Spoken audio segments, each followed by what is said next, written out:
Cerita dikanjut di mana Lindong yang baru saja datang ke area Sungai Pil ditantang oleh senior bernama Tong Chuan. Tahu sendiri kan Lindong, lu jual gua borong. Lindong pun menangkupkan tangannya dan berkata bahwa ia ingin meminta arahan dari senior Tong Chuan. Semua orang terjekut dengan perkataan Lindong yang menunjukkan kesediaannya berduel dengan Tong Chuan. Suasana benar-benar berubah dipenuhi dengan keheningan mendalam. Murid-murid aula terpencil terdiam menyadari bahwa murid baru ini jauh lebih berani dari perkiraan mereka. Keberaniannya menantang secara terbuka membuat sebagian orang terkejut, namun sebagian lain justru mulai menaruh rasa kagum. Sementara itu di sisi lain, Tong Chuan hanya memiliki satu pilihan. Menyadari bahwa ganjaran perendaman kepala Sungai Pil tidak mungkin dicabut karena kontribusi Lindong kepada Sekte Dao, Tong Chuan memutuskan bahwa satu-satunya jalan adalah pertarungan. Ia berniat menekan arogansi juara perang 100 kekaisaran itu agar Lindong mengerti posisinya sebagai murid baru. Namun sebelum Tong Chuan sempat menjelaskan lebih jauh, Lindong telah lebih dahulu mengajukan tantangan membalik keadaan dari tamu menjadi tuan rumah. Keberanian itu segera menarik perhatian para petinggi yang ada. Dari kejauhan, wakil kepala aula terpencil Wu Dao dan master aula terpencil Chen Zhen mengamati tingkat tersebut. Wu Dao menilai bahwa Lindong adalah bibit langka dengan bakat dan watak yang menonjol, bahkan tidak kalah dari murid aula langit. Chen Zhen juga mengakui potensi itu dan menyadari bahwa meski Lindong menyimpan rahasia, selama ia setia pada sekte, ia tetaplah murid Sekte Dao. Di sisi lain, pada saat ini Wu Dao menyimpulkan bahwa Tong Chuan kemungkinan besar akan menderita. Mendengar hal itu, Chen Zhen memilih menunggu dan ingin melihat sejauh mana kemampuan Lindong. Sementara itu di platform pertarungan, Tong Chuan melangkah maju melepaskan kekuatan Yuan yang bergelora seperti badai. Ia menetapkan 10 putaran sebagai batas, namun Lindong menanggapi dengan tenang dan menyiratkan bahwa 10 putaran mungkin tidak diperlukan. Mendengar hal itu, amarah Tong Chuan pun seketika meledak. Ia memanggil tubuh emas pusaka, membentuk bilah emas raksasa dan melepas serangan awal yang menghujani udara. Lindong menangkisnya dengan perisai bersisik hijau lalu segera berbalik menyerang. Sebuah segel besi hitam muncul dan menghantam Tong Chuan dengan tekanan brutal. Menyadari itu adalah harta jiwa surgawi, Tong Chuan buru-buru membalas dengan tinju penghancuran iblis, menghancurkan segel tersebut dan memamerkan kekuatan murid langsung aula terpencil. Namun meskipun begitu, Lindong pada saat ini tidak gentar. Menyadari serangan biasa tidak lagi cukup, ia memadukan kekuatan Yuan, energi mental, dan tenaga pelahap dalam formasi kuno di tubuhnya. Energi hitam keabu-abuan pun meledak keluar, menaikkan auranya hingga setara dengan tingkat 6 Yuan Nirwana. Selanjutnya, energi itu menyatu kembali dengan segel besi hitam, membangkitkan roh naga hitam raksasa yang meraung dan mengguncang seluruh tingkat. Serangan Tong Chuan bertubi-tubi menghantam tubuh roh naga namun gagal menghentikannya. Pada saat itu, Tong Chuan akhirnya menyadari bahwa lawannya benar-benar setara dengannya. Dengan wajah pucat namun tekad mengeras, ia mengangkat bilah emasnya dan cahaya keemasan mulai bergetar. Seketika seni bela diri pamungkasnya juga dibangkitkan. Dengan satu tebasan penuh kesunyian dan kehancuran, Tong Chuan akhirnya mengerahkan jurus andalannya yakni Desolation Blade. Pedang besar Tong Chuan tiba-tiba jatuh dan pada saat itu juga udara di sekelilingnya seakan tersedot habis. Riak kekuatan terpencil menyebar membuat ruang di sekitar tingkat pertarungan tampak tandus dan berat. Lindong yang berada tepat di jalur serangan segera menyadari betapa mengerikannya kekuatan itu. Lindong benar-benar merasakan tekanan dari cahaya pedang yang dilesarkan oleh Tong Chuan. Namun alih-alih mundur, Lindong justru menenangkan pikirannya dan memanggil roh naga hitam. Kekuatannya melonjak dan mengguncang tingkat hingga retakan semakin rapat. Melihat naga hitam itu tumbuh, Tong Chuan menatap dingin dan mengayunkan pedangnya. Cahaya hitam pedang penuh aura terpencil melesat seperti meteor dan menghantam roh naga secara langsung. Benturan keras mengguncang langit, memaksa murid-murid di sekitar mundur sambil mengaktifkan perlindungan. Sementara itu, perhatian semua orang tertuju ke udara karena mereka tahu teknik pedang terpencil milik aula terpencil adalah seni bela diri yang sangat menakutkan. Terlebih lagi, teknik itu digunakan oleh Tong Chuan yang telah mencapai tingkat 6 Yuan Nirwana. Aura terpencil itu mulai menggerogoti tubuh roh naga. Sisik-sisik hitamnya mengering dan kekuatannya melemah sedikit demi sedikit. Menyadari hal tersebut, Tong Chuan pun tersenyum dingin dan kembali menebas dengan penuh keyakinan. Serangan berikutnya membuat roh naga retak dan hampir runtuh sepenuhnya. Banyak murid menghela nafas dan merasa bahwa roh naga Lindong sudah mencapai batasnya, meski mereka juga mengakui bahwa memaksa Tong Chuan sejauh ini sudah merupakan pencapaian besar. Namun tepat ketika semua orang mengira segalanya telah berakhir, roh naga itu tiba-tiba meledak. Dari dalam ledakan muncul cahaya hijau yang melesat turun dan di hadapan Tong Chuan tampak sosok Lindong. Tubuh Lindong diselimuti sisik naga hijau seperti baju zirah. Lindong segera mengaktifkan senjata naga hijau, lengannya membesar menjadi lengan naga raksasa yang memancarkan kekuatan mengerikan. Lindong tanpa banyak cincong lagi segera melesat tanpa ragu. Pukulan Lindong memaksa Tong Chuan menjadi serius. Pedang terpencil kembali diayunkan dan lengan naga pun bertabrakan dengan pedang tersebut. Gelombang kekuatan liar menyapu tingkat, sementara aura terpencil mencoba mengikis lengan naga Lindong. Tong Chuan dengan dingin menyatakan bahwa kekuatan terpencil aula terpencil bukanlah sesuatu yang bisa ditahan oleh pendatang baru. Namun Lindong justru menyadari sifat kekuatan tersebut dan memicu simbol leluhur miliknya sebelum akhirnya menelan habis kekuatan terpencil yang menyerangnya. Perubahan itu seketika membuat ekspresi Tong Chuan berubah drastis. Lindong kemudian mengepalkan tangan naganya dan mengerahkan seluruh kekuatannya. Pukulan berikutnya menghantam pedang terpencil secara frontal, mengabaikan aura pengikis sepenuhnya. Retakan muncul di bilah pedang, melebar dengan cepat, lalu hancur berkeping-keping di hadapan semua orang. Sisa gelombang kejut menghantam Tong Chuan dan memaksanya mundur belasan langkah sebelum akhirnya berdiri dengan susah payah. Tingkat pertarungan pun menjadi sunyi setelah benturan di antara kedua belah pihak. Para murid aula terpencil terdiam karena mereka tahu betul betapa kuatnya pedang terpencil, namun kini teknik itu hancur oleh satu pukulan Lindong. Menyadari hal itu, semua orang paham bahwa pemenang telah ditentukan. Sementara itu, Lindong menarik kembali lengan naganya dan tidak melanjutkan serangan. Ia tahu ini bukan medan hidup dan mati, melainkan Sekte Dao. Setelah tubuhnya kembali normal, Lindong pun menangkupkan tangannya ke arah Tong Chuan dengan tenang dan menyampaikan rasa terima kasihnya. Lindong menutup pertarungan dengan sikap hormat membuat semua orang merasa kagum. Mereka akhirnya menatap ke arah Tong Chuan yang benar-benar telah dikalahkan. Peron di atas Sungai Pil juga tenggelam dalam keheningan. Kejutan masih tersisa di mata banyak murid karena hasil ini jelas melampaui dugaan mereka. Tong Chuan memang bukan yang terkuat di aula terpencil, namun namanya cukup dikenal sehingga kekalahannya membuat banyak orang menilai ulang kekuatan Lindong. Percakapan pun seketika dengan pelan mulai menyebar.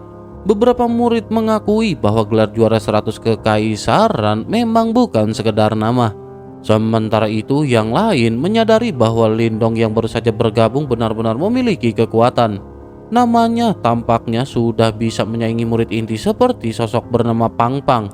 Harapan muncul bahwa aula terpencil kelak mungkin akan dapat mengangkat kembali reputasinya.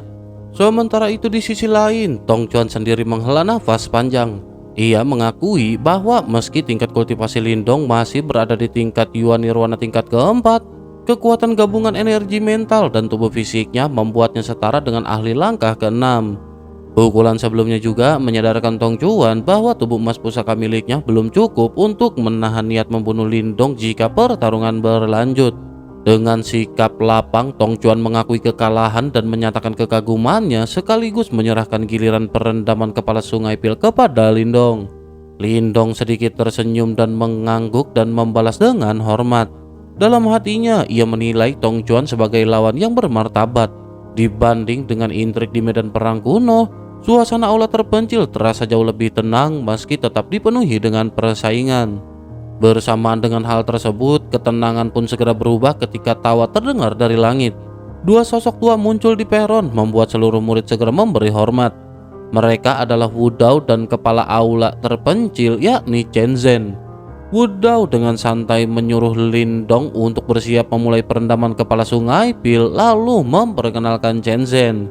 Lindong pun seketika memberi hormat dan menangkupkan tangan dengan sungguh-sungguh. Dari sosok Shenzhen, Lindong bisa merasakan tekanan kekuatan Yuan yang luas seperti lautan jauh melampaui Wudao. Dalam hati, Lindong menyimpulkan bahwa kepala aula ini telah mencapai tahap kehidupan misterius tingkat lanjut, sebuah ranah yang sangat jauh dari jangkauan Lindong pada saat ini. Sementara itu, Chen Zhen menilai Lindong dengan seksama.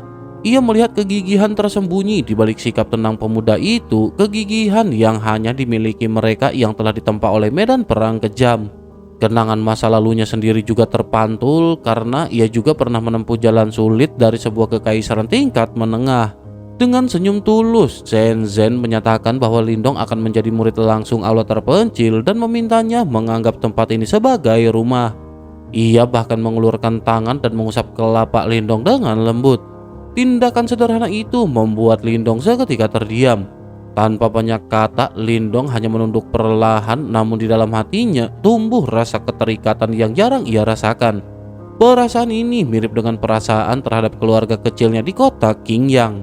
Lin Diao yang menyaksikan dari samping hanya mengangkat alis sambil tersenyum tipis.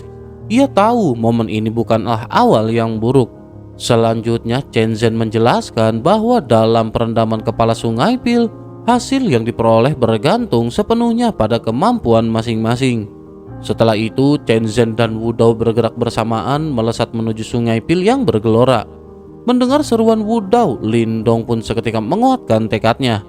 Ia melangkah maju lalu meloncat dari peron dan menerjang masuk ke Sungai Pil diselimuti kinirwana di bawah tatapan iri banyak murid. Sungai Pil juga pada saat ini seketika bergemuruh keras. Alirannya melonjak liar sementara gelombang kinirwana yang pekat menggulung tanpa henti menampakkan kekuatan yang jauh melampaui sungai biasa. Di atas sungai itu, Chen Zhen dan Wudao melayang dengan tenang. Meski kinirwana terus menghantam tubuh mereka, pakaian keduanya tetap stabil karena ditopang kekuatan Yuan yang kokoh. Lindong yang menyaksikan pemandangan itu dari dekat hanya bisa merasakan jarak kekuatan di antara mereka dan menyadari bahwa tingkat mereka memang berbeda. Sementara itu, para murid aula terpencil berkerumun di sisi tingkat Sungai Pil.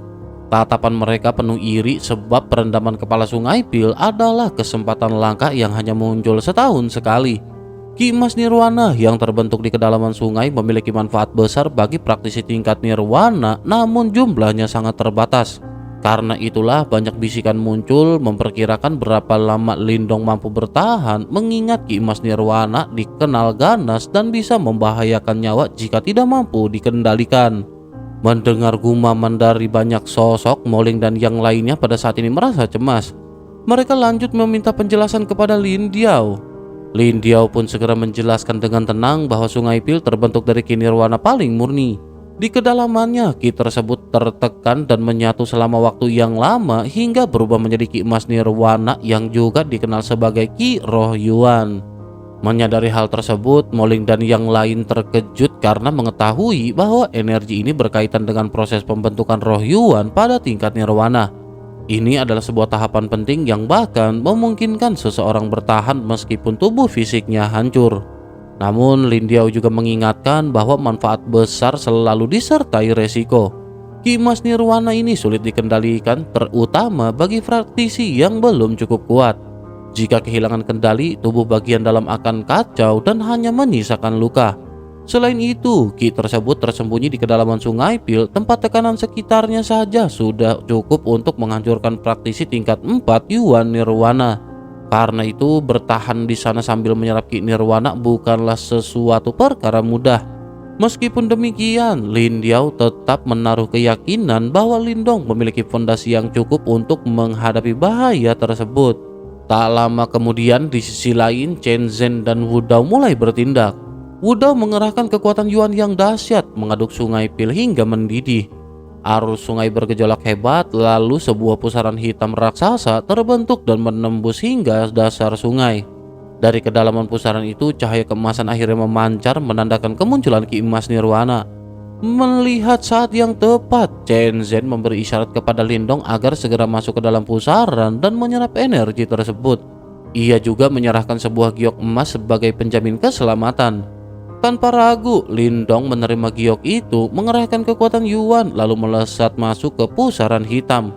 Selanjutnya, Chen Zhen menutup pusaran tersebut dengan kekuatan Yuan, memperlambat putarannya hingga akhirnya membeku, memastikan proses perendaman berlangsung stabil. Setelah semuanya tenang, Wu Dao menarik kembali kekuatannya dan menatap pusaran bercahaya itu dengan seksama. Wu Dao dan Chen Zhen lalu membahas kemungkinan berapa lama Lindong akan mampu bertahan di dalamnya. Wu Dao memperkirakan 5 hari sebagai hasil yang aman, namun di dalam hatinya ia berharap lebih.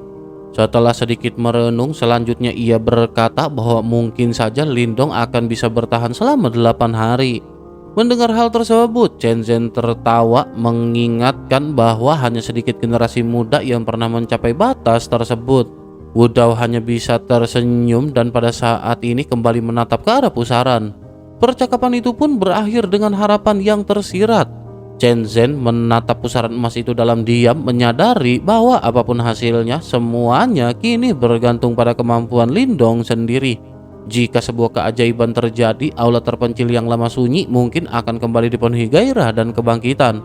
Sementara itu, saluran pusaran gelap menjulur seperti ular raksasa hitam menembus sungai Pil hingga ke bagian terdalamnya. Selanjutnya, sebuah cahaya tiba-tiba melesat dari dalam pusaran dengan kecepatan mengerikan. Lindong menyipitkan mata saat akhirnya Lindong benar-benar tiba di tujuan. Menyadari gelombang energi keemasan yang luas dan biadab di hadapannya, Lindong memahami bahwa inilah Ki Nirwana emas yang dilahirkan di kedalaman sungai Pil. Namun fluktuasi itu terasa akrab sehingga Lindong teringat pada energi emas yang pernah diperoleh sebelumnya. Meskipun serupa, energi di hadapannya jauh lebih liar dan tidak tunduk pada kehendak siapapun. Sementara itu, tekanan di sekeliling Lindong juga pada saat ini terus meningkat. Saat Lindong bergerak semakin dalam, cairan sungai Pil yang terbentuk dari kondensasi Ki Nirwana menekan tubuhnya dengan kekuatan besar. Untuk menahan tekanan tersebut, Lindong mengaktifkan keterampilan wujud naga hijau surgawi. Cahaya hijau menyelimuti tubuhnya dan mengurangi tekanan secara signifikan. Namun ketika Lindong benar-benar keluar dari saluran pusaran dan mencapai dasar sungai, tekanan kembali melonjak. Menyadari hal tersebut, Lindong segera memunculkan sisik naga hijau yang menyelimuti tubuhnya seperti zirah. Dengan perlindungan itu, tekanan berangsur mereda, memungkinkan Lindong melihat sekeliling. Dasar sungai Pil tidak berlumpur melainkan dipenuhi dengan cahaya keemasan yang membentuk area terang di tengah kegelapan. Tanpa ragu, Lindong melangkah ke dalam cahaya itu dan ketika tubuhnya sepenuhnya tenggelam, energi keemasan mulai menggerogoti tubuhnya dengan rasa sakit yang menusuk. Meski demikian, Lindong tetap duduk dan mulai menyerap Ki Nirwana emas dengan kekuatan penghisapan dari dalam tubuhnya. Reaksi pun seketika terjadi. Cahaya keemasan yang semula tenang berubah bergejolak lalu menerjang tubuh Lindong seperti badai. Kabut emas menyusup organ Lindong, meridian dan tulangnya menimbulkan rasa panas seperti lava mendidih. Namun dengan keterampilan wujud naga hijau surgawi ditambah dengan aura naga kuno yang bangkit dari dalam tubuhnya, Lindong perlahan mampu menahan penderitaan tersebut. Selanjutnya, tubuh Lindong juga mulai berevolusi. Organ-organ dalamnya diperkuat, daging dan tulangnya menyerap energi keras itu, sementara kekuatan Yuan di dalam dirinya ikut meningkat pesat. Menyadari manfaat luar biasa dari Ki Nirwana emas, Lindong merasakan kepuasan sekaligus keserakahan. Meski tekanan terus bertambah dan cahaya hijau di sisik naganya mulai meredup, Lindong pada saat ini memilih untuk tidak mundur.